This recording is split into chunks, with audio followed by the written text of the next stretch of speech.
Hello, good evening, SM viewers. This is Satellite Media. If you are new to the channel, kindly like, share, subscribe, and please do not forget to hit the notification bell. Let's look at this Fulani man lamenting of stigmatization of the Fulani race in Nigeria. And I think what is important is that he acknowledged that the Fulanis are the architect of their own problem, considering the activities in different parts of the country. And I'm going to bring you his video to watch. But before I do that, let us even see some level of atrocities being perpetrated by Fulani militias. And the thing is getting even worse currently. As a situation, we have a situation where even is alleged that in a part of the country, bandits will be dropped by helicopter. We heard of such in Katsina recently. We heard of another one in Enugu, Santa Migo. I'll play these two videos for you to have a sense of what we're discussing before I bring in the Fulani man who actually lamented about the stigmatization of the Fulani race in Nigeria. Biko Africa, Enugu State. Oh, good, never to in a woman now. Enugu State, please, you should be careful, especially people that is in the camp. Jamboree, Zion, everybody should be careful. Helicopter just be now Harry since morning. Now drop about some people. You mofting. How you mofting? Na Jamboree camp, Enugu State, Zion, everybody should be careful. Share my video, everybody should be careful. Everybody should be careful. These people are many. You know, all that drop they will say time before coming out. If you can look at it, you will see people there is there. Habulibu, there are many here. Jamboree in Camp Enugu State. Enugu State, everybody should be careful. Enugu, Ninja believe Haline, about 100. Chineke me, Habulibu. And they took time before coming out. Helicopter was moving here. The helicopter was moving. Helicopter was moving like how the much. Look at the hill. Look at the hill. Look at the hill. The hill whereby we saw that this helicopter have been moving since. Look at where we are. Helicopter and they move since morning. Please, government, you should come to our rescue. You should come to our rescue, please. Everybody should share this news. Share it, please. Bikono. This is not funny. I'm not in our woman. Because you should save soul. Government, you should hear us out.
message to my Fulani people, my dear Fulani people.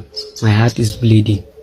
I cry not just because my own father is missing, but because our entire tribe is bleeding silently. We are hated, we are feared, we are misunderstood, and some of it is our own fault.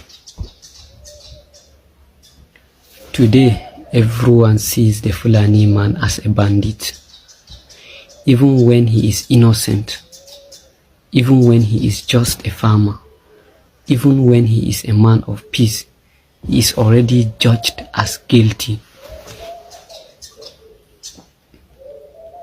But this was not who we used to be. Our ancestors were people of honor, people of truth, people of knowledge. Do you remember our ancestor, Shehu Danfodio, Shehu Usman Danfodio? Do you remember what he stood for? He stood for justice. He said, a nation can rise without religion, but it cannot rise without knowledge. And it is true.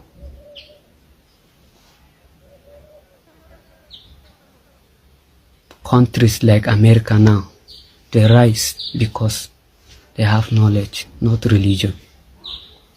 Shehu Danfodio fought ignorance with books, not with bullets. He built schools, not bandit camps. He taught justice, not jungle. So what had happened to us? What happened to us? Why are we no longer known for knowledge, but for AK-47 and cows? Why did we abandon the turban of scholarship for the image of terror and banditry? My people, we are destroying ourselves. Today, we can't walk freely in markets. People fear us. They avoid us. They insult us. Even when we are innocent.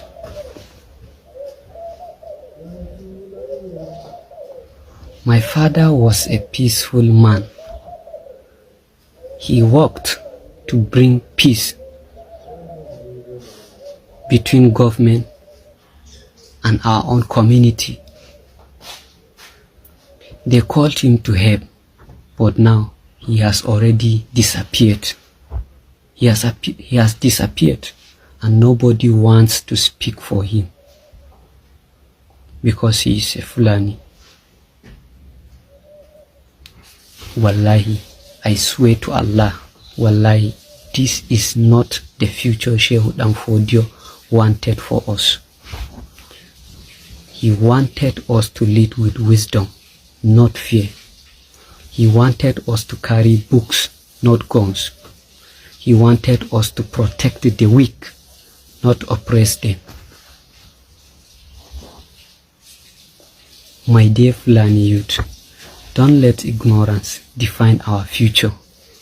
Let us return to knowledge. Let us return to peace. Let us return to honor. Please. If we don't change, wallahi, the world will bury us with shame.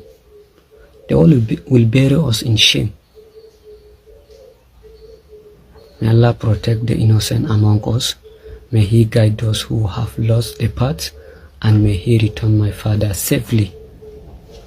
Thank you very much. Please share this message, not just for my father, but for every innocent soul caught in this storm of confusion and hate. Please, not just because of my father or anything, just share the video for the sake of innocent souls caught in this storm of confusion. Thank you very much. Thank you for coming live on this platform. Currently now we are seeing that a lot of things are happening in the country, and especially when it comes to Fulani herdsmen or Fulani as a tribe in Nigeria. They are insisting that southern Nigeria and Nigeria must surely collapse and they will take over. Thank you for having me. I must tell you that the Fulani incursion have not stopped. Looking at what is happening currently, it looks as if the Fulani globally have decided to converge in Nigeria, because what we had to hear in the north is now with us in the south.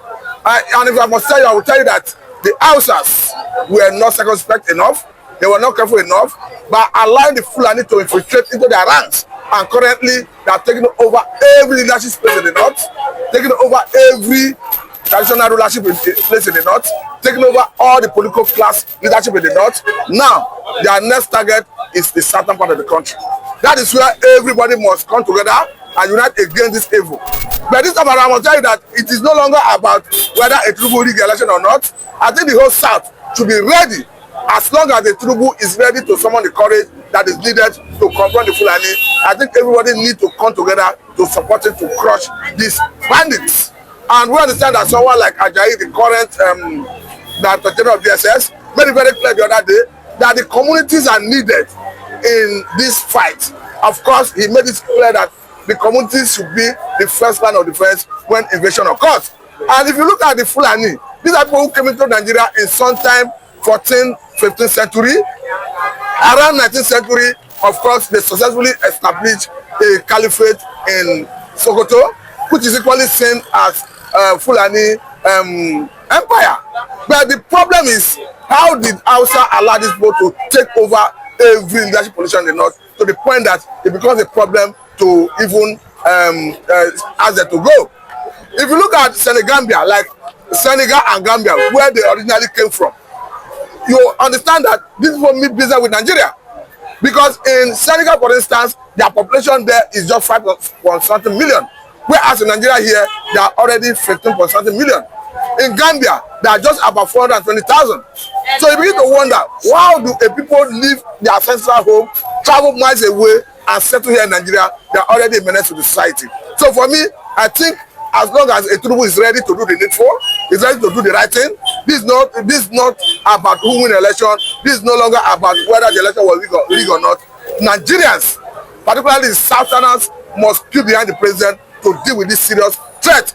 I will tell you a very ugly experience that happened in Delta State, and coincidentally, this happened in the local government of Ifeanyi Okowa. Talking about the immediate past governor of Delta State, in a place, one of the communities. And from what we saw in that video, the community have to contribute 10 million naira as a ransom that was demanded by Fulani bandits to free the members of the community.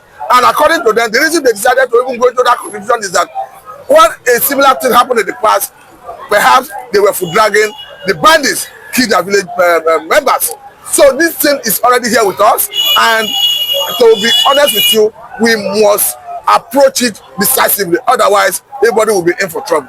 But you see, the governor, these people you are talking about, they campaign to a party, you know, that made Boko Haram or popular. Let me just put it that way, you know, and we are seeing a continuation of this very particular party happens to be the ruling party without doing anything up to this moment. But the political leaders are moving toward that direction. What does this actually portend? Just like what we saw in Imo State, where Nnamdi Kanu make it very clearly in the court there that Hope Uzodinma was behind the infiltration of Fulani in the eastern part of the country. I will tell you that the reason you see governors jumping from PDP to APC is simply because of their pecuniary interests. It's not because of the interest of the masses. Of course, we understand the nature of Nigerian politics. What drives politicians is their personal interest, personal aggrandizement. In Delta State, where you see all PDP stakeholders, all the structure be emptied into APC, there is no other reason you can justify to have caused that other than personal interest. But let me tell you that if elections were to be free and fair, it is irrespective of who defects, because the people who are the ultimate power to decide who wins an election is electorate. Of course, when it comes to the business of voting, the people that have the power to hire and fire is electorate. I will even cite the Delta State as an instance. In the last election of 2023, where Ifeanyi Okowa, who was the former governor of the state, was a candidate, a vice presidential candidate to Atiku. I'll tell you that Ifeanyi Okowa lost in his local government to P2B. So it is not even about who the fight. Even in Edo State, where PDP was the government in place as at the time they conducted the election, PDP lost to Labour Party. So it is not even about who the fight. The problem we have in this part of the world is that the electoral process is not free, fair, and credible. And as long as they are willing to make the electoral process free, fair, and credible, it is no longer going to be fashionable for people to start jumping from PDP to APC. We saw what happened in Kebbi State yesterday, where 3 senators in PDP defected to APC after having like a meeting with the president, talking about Senator Ahmed Bola Tinubu. But it is another thing to say all these evil things, all these atrocities, all this way of the country sliding into these crises of insecurity happen under the watch of APC, and you see people jumping into APC. It tells you that Nigeria's electoral system is not working. And that is where I blame P2B, I blame Atiku, I blame Kwankwaso. Of course, I blame all the major stakeholders in the opposition political parties. Because by now, we ought to have been seeing vigor, tenacity, action on the part of the likes of P2B, on the part of Atiku, on the part of Kwankwaso, to put pressure on INEC to amend the electoral act. Because remember that the electoral act, particularly the area that gives INEC the discretionary power to transmit election results, talking about section 82 of the electoral act, is the reason people contested the election result up to Supreme Court. But for me, I don't know why the likes of Obi, Atiku are for dragging. But as a way of going back to the subject of conversation, it is irrespective of whether a Tinubu won the election rightly or wrongly. Now, life is at stake. Life is sacrosanct. We don't have what it takes to create life. As we speak, Tinubu is the president and the commander of the armed forces. He has what he have been given. He has sworn an oath to protect life and property. To that extent, I think all the South must unite and support him to fight this menace. As long as he's showing the courage to do it. Because currently, I've not seen enough courage anyway. But I'm encouraged by the boldness of the director of DSS, talking about Ajayi, who made it very clear that the community should be armed to confront this evil. These are people who keep on saying almost similar thing on daily basis, yearly, government after government, era after era, and nothing has been done. I quite agree with you, but hence life is being lost, and we have a situation where people are yearning. Of course, if you look at what is happening, the major reason Nnamdi Kanu started his advocacy way back is not far from this. Because Nnamdi Kanu was very emphatic about the killing of his people, talking about the Biafrans, the Igbos. And of course, we have seen how he had been arrested or rather abducted in Kenya. And that is why everybody is telling federal government, let us have Nnamdi Kanu out of this DSS custody. Because if you look at what is happening in the country, you begin to wonder, why should Nnamdi Kanu, who stands for justice, equity, and fairness, who stands for self-determination, and we all know that self-determination is a right, going by a Nigerian government that have subscribed to the UN Charter that talks about self-determination, why should it be languishing itself? Even after a court of appeal in Nigeria ruled that Nnamdi Kanu was extraordinary rendition for Kenya to Nigeria, was that not enough reason for Nigerian government to discontinue that case and allow the man to go? Judging from the point that even the federal government, as we speak, is releasing support repentant Boko Haram into the larger society under the guise of maybe reintegration, de-radicalization and reintegration into the society. And I saw a video from a former governor of Kaduna State talking about Malalazi Arufai, who made it very clear that there is nothing like repentant bandits. And this is somebody who should know better. Of course, the former governor who was in the saddle, who have access to second report in his time as a governor. He said that the only bandit that have repented is one that have died. That his own ideology, his own approach is to send them to their creator, who ultimately had the power to judge them. So hearing such testimony, I begin to wonder, why should the Nigerian government be wearing repentant Boko Haram white robe and reintegrating them into the society? For me, it's a great threat to peace. It's a great threat to mankind in this part of the world. You are talking about Bola Tinubu taking action against Fulani in Nigeria, and you forgot that the Nnamdi Kanu factor is still being held by the same factor called Fulanization. These are products of where we don't know where they come from, what they represent. People still feel that Tinubu is in continuation with what the agenda is like. Do not release Nnamdi Kanu. And you can see Nnamdi Kanu is now facing trial from afresh. You cannot take away the fact that Nnamdi Kanu have drawn global attention. Nnamdi Kanu is already a world diplomat. It doesn't matter the opinion of anybody. You may like the face or you don't like the face. We are seeing UN working group on arbitrary detention talking to the Nigerian government directly because of Nnamdi Kanu that he should be released, and that did not happen until we saw Court of Appeal Nigeria giving that lament victory, talking about extraordinary rendition. And the other time we clearly saw the foreign affairs minister for Russia who made it very clear that going forward, Nigeria, the world, countries, UN, European Union should start respecting self-determination. And we understand that when we talk of self-determination globally, the first thing that comes to mind is the Nnamdi Kanu and Biafra. So it doesn't, and Nnamdi Kanu himself, that's why I call it salute his courage, because this is a man who has said that he's ready to remain in detention until there's an impartial judge to adjudicate his case with federal government. I think he has maintained that stand, and he's not, he has not been broken. All this while, he has been in the VSF facility. Anytime you see him in court, you see that vigor, you see that energy. You see a man who is resolute in what he believes in. He made it very clear before the watchful eye of international media, local media, that he fight because it's his right to fight. And of course, nobody can come against that. Even if you look at all the charges against him, you will not see anything that has to do with self-determination. Because even the federal government of Nigeria know that Nnamdi Kanu have the right of self-determination.